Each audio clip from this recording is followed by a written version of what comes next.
नमस्कार दोस्तों, स्वागत है आपका आपके अपने YouTube चैनल स्टोरी टेलर में, जहां मैं आपको लोगों के साथ घटित हुई भूतिया घटनाओं के बारे में कहानियां सुनाता हूं।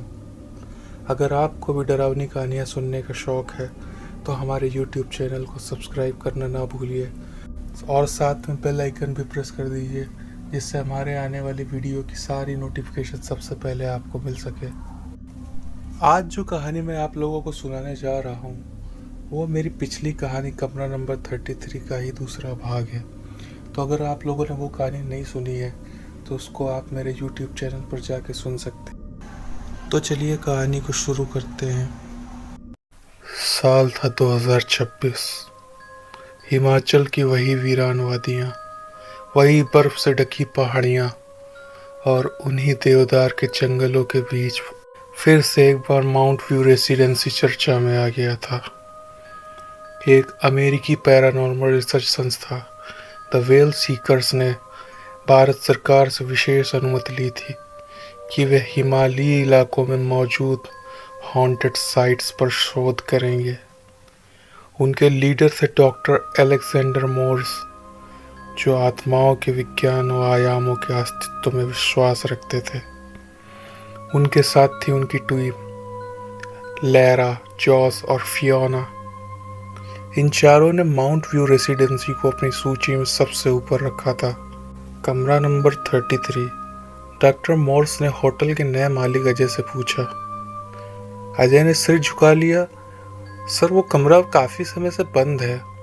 पिछली बार जब उसे खोला गया था तो बहुत कुछ खो गया था और शायद हम उसी कुछ की तलाश में हैं। अजय ने मना करने की बहुत कोशिश की, लेकिन सरकार की अनुमति और अलेक्जेंडर के आत्मविश्वास के आगे उसकी एक न चली। बस एक रात, अगर कुछ असामान्य हुआ तो हम यहाँ से चले जाएंगे। अजय ने मजबूरी में चाबी उन्हें सौंप दी, वही पुरानी जंग लगी हुई चाबी, लेकिन अब उस पर धागा और सिंदूर लिपटा हुआ था। उस रात अजय ने मुरलीलाल को बुलाया। अब वह 80 वर्ष के हो चुके थे। फिर से वही कमरा खुलने वाला है, अजय ने कहा। यह बात सुनकर मुरलीलाल एकदम कांप उठे। जिस आत्मा को हमने इतनी मुश्किल से मुक्त किया था वो तो शांत हो गई, लेकिन उस रात एक और परछाई कमरे में समा गई थी। अन्वी त्रिपाठी। मतलब यह कि एक आत्मा तो चली गई, लेकिन दूसरी वहीं वहीं फंस गई और वो धीरे धीरे बदल रही है। रात के समय टीम ने कैमरे लगाए, वीआईपी रिकॉर्डर्स ऑन किए गए और कमरा नंबर 33 का दरवाज़ा खोला गया। जैसे ही ताला खुला, एक तेज ठंडी हवा अंदर से बाहर आई। एक पुराना साज बजने की आवाज़ आई, लेकिन कोई साज वहाँ नहीं था। जॉस ने कैमरे को सेट करते हुए देखा। दीवार पर वहीं खरोच के निशान थे, लेकिन अब वो और ज़्यादा गहरे हो गए थे और एक नया नाम लिखा हुआ था, फियोना। यह देखकर फियोना की सांसें रुक गईं। ये नाम अभी लिखा गया है। रात के दूसरे पहर में फियोना ने ध्यान साधा। उसकी आंखें बंद थी और हाथ थरथरा रहे थे। तभी उसकी आवाज़ बदल गई। वह अन्वी की तरह बोलने लगी। मैं मुक्त नहीं हूँ। मैंने उसे मुक्त किया और मैं खुद फंस गई। अब मैं वही हूँ और मेरे साथ। इसके बाद डॉक्टर मॉर्स ने रिकॉर्डिंग चालू कर दी। कौन है तुम्हारे साथ अन्वी? वो जो पहले कभी बच्चा था, अब परछाई बन चुका है और उसे माँ चाहिए हमेशा के लिए। तभी खिड़की अपने आप खुली। एक छोटा बच्चा भागता हुआ अंदर आया, लेकिन वो धरती पर नहीं चल रहा था, वो हवा में तैर रहा था। उसकी आंखें एकदम लाल थीं। उसने सीधे फियोना की तरफ देखा और बोला, माँ। यह देखकर फियोना बेहोश हो गई। कमरे की लाइटें जलने बुझने लगी। दीवारों पर सभी टीम मेंबर्स के नाम उभर आए थे। अगली सुबह कमरे का आईना टूटा हुआ था, लेकिन उसके भीतर एक दरवाज़ा जैसा दिख रहा था। डॉक्टर मोर्स ने उसे ध्यान से देखा। यह एक पोर्टल हो सकता है, एक आयाम जो जीवन और मृत्यु के बीच है। मुरलीलाल ने उन्हें चेताया, आईने में जाने वाला शायद लौट कर न आए। लेकिन मोर्स की जिद के आगे उसकी एक न चली। मोर्स ने बोला, मैं जाऊंगा। मोर्स जब आईने के भीतर गया तो उसे एक ठंडी सी नीली धुंध मिली। वहां अन्वी खड़ी थी, लेकिन अब वो इंसान नहीं थी, बल्कि आधी आत्मा बन चुकी थी। मैं बच सकती हूँ, लेकिन मेरे बदले मुझे किसी और को बदलना होगा, कोई जो मेरी जगह ले सके। मॉर्स ने कहा, नहीं, मैं तुम्हें बाहर ले जाऊंगा, क्योंकि वो बच्चा श्राप बन चुका है। जैसे ही मॉर्स ने अन्वी का हाथ पकड़ा, कमरा नंबर 33 के बाहर से हिलने लगा। बच्चे की चीखें तेज हो गईं, पूरा होटल कांपने लगा था। लैरा और जॉस भी भागे, लेकिन फियोना अब जाग चुकी थी और वो बोल रही थी संस्कृत, ओम हनुमते नमः, पिशाच निकाय मर्दनाय स्वाहा।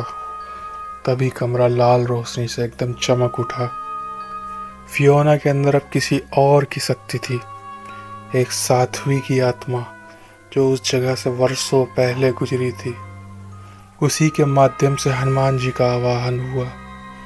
कमरे में एक भयंकर गर्जना हुई, दीवारों से आग निकली और एक दिव्य प्रकाश के साथ वानर रूप प्रकट हुआ। हाथ में गदा, आंखों में ज्वाला। तुमने माँ को कष्ट दिया, अब तुझे शांति नहीं दंड मिलेगा। बच्चे की आत्मा चिल्लाई, नहीं, वो मेरी माँ थी। माँ बलिदान देती है, बंधन नहीं। तू मोह में पिशाच बन गया है, अब तेरी मुक्ति ही उपाय है। गदा हवा में उठी, गगन गर्जन हुआ और जैसे ही वह गदा आत्मा पर पड़ी, कमरा नंबर 33 एक बार फिर से हिलने लगा। आईना चटक गया और आत्मा चीखती हुई धुएं में बदल गई। अन्वी, जो आईने में कैद थी, वह बाहर आ गई, बेहोश लेकिन जीवित। उसके साथ मॉर्स भी बाहर आया। कमरा नंबर 33 को फिर से बंद कर दिया गया। इस बार दरवाजे पर एक नया मंत्र लिखा गया, हनुमान रक्षा करे, भूत प्रेत सब दूर रहें। लेकिन रात के अंधेरे में होटल के सबसे पुराने कमरे की दीवार में एक दरार बन चुकी थी और उस दरार से एक नई आंख झांक रही थी। होटल माउंट व्यू रेसिडेंसी अब एक बार फिर से सुर्खियों में था। एलिजाबेथ की आत्मा के मुक्त हो जाने के बाद कमरा नंबर 33 को सील कर दिया गया था। दीवारों पर तांत्रिक रक्षा चिन्ह बना दिए गए थे और वहां किसी को भी जाने की अनुमति नहीं थी। लेकिन कुछ यादें कभी पूरी तरह से नहीं जाती और कुछ आत्माएं कभी भी पूरी तरह से मुक्त नहीं हो पाती। वर्ष 2025 एक ब्रिटिश डॉक्यूमेंट्री टीम हिमाचल के इस होटल में पहुंची। लंदन की पैरानॉर्मल एविडेंस कलेक्टिव नामक एक संस्था से जुड़े ये शोधकर्ता भारत के सबसे भयानक स्थलों पर रिसर्च कर रहे थे। इनका उद्देश्य था हॉन्टेड हिमालयाज नामक सीरीज के लिए फुटेज और साक्ष्य इकट्ठा करना। टीम में मुख्य रूप से 5 सदस्य थे, डॉक्टर लिया एंड्रयूज, टॉम बेली, केट ड्यूसन, एरियन मेडियन और राजवीर चौहान।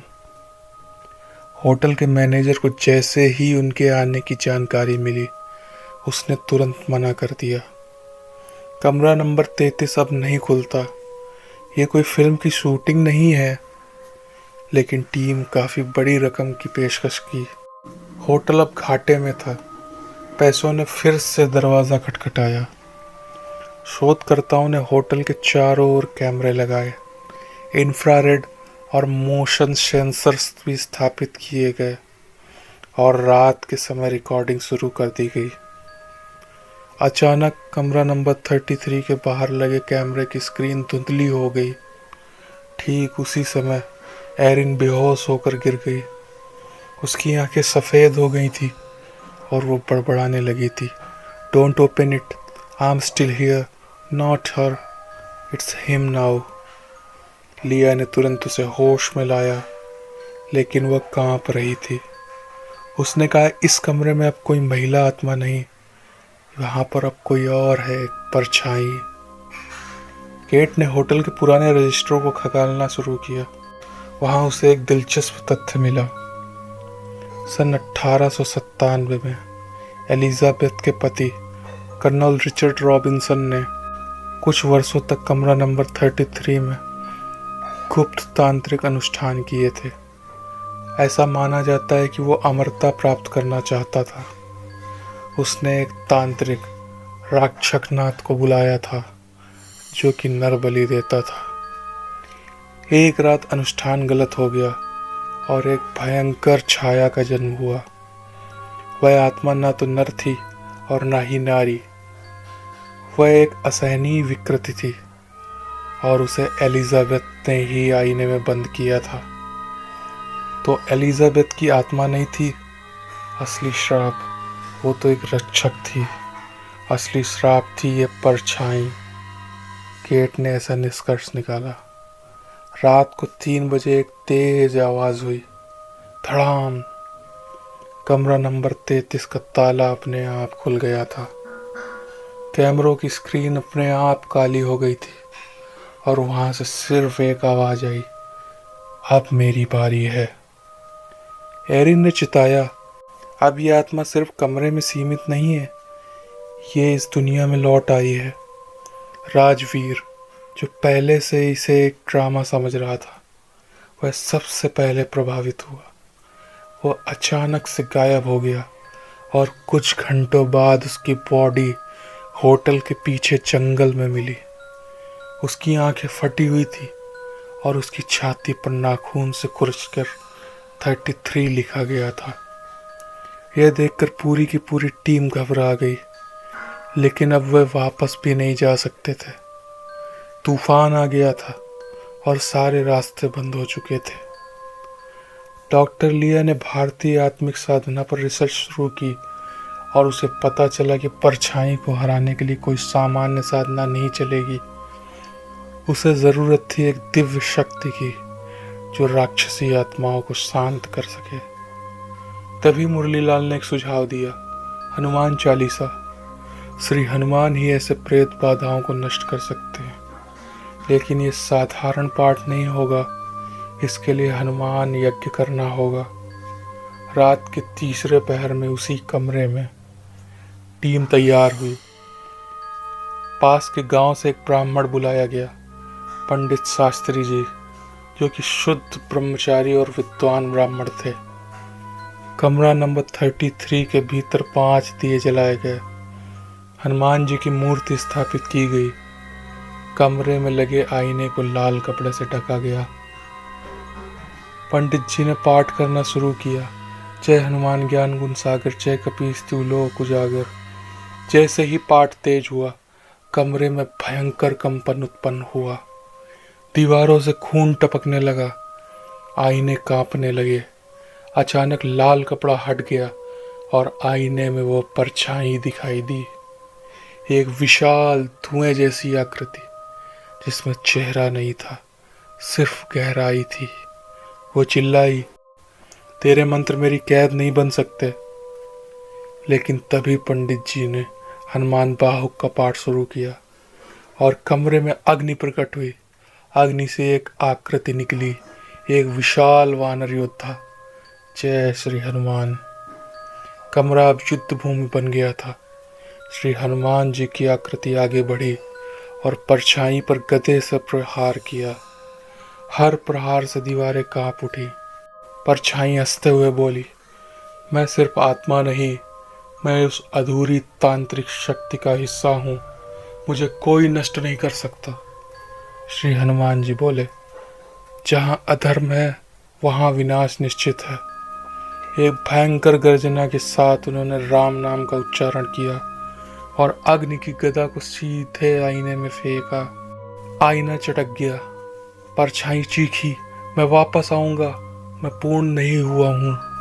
और वह जलते हुए कमरे में एक कोने में समा गई। सुबह तक सब कुछ शांत हो चुका था। कमरा जलकर राख हो गया था, पर होटल को किसी प्रकार की कोई क्षति नहीं हुई थी। बाकी हिस्सों को नहीं, केवल वो कमरा जरूर थोड़ा सा जल गया था। पंडित जी ने तांत्रिक मुहरें लगाई और चिताया, अभी आत्मा पूरी तरह से गई नहीं है, इसका एक अंश समय के साथ फिर प्रकट हो सकता है, लेकिन जब तक श्री राम का नाम जीवित है अंधकार टिक नहीं सकता। टीम ने वह डॉक्यूमेंट्री छोड़ दी। एरिन ने संन्यास ले लिया और लिया ने भारत में आत्मा विज्ञान पर शोध करना शुरू कर दिया। कमरा नंबर 33 को पूरी तरह से ध्वस्त कर दिया गया था।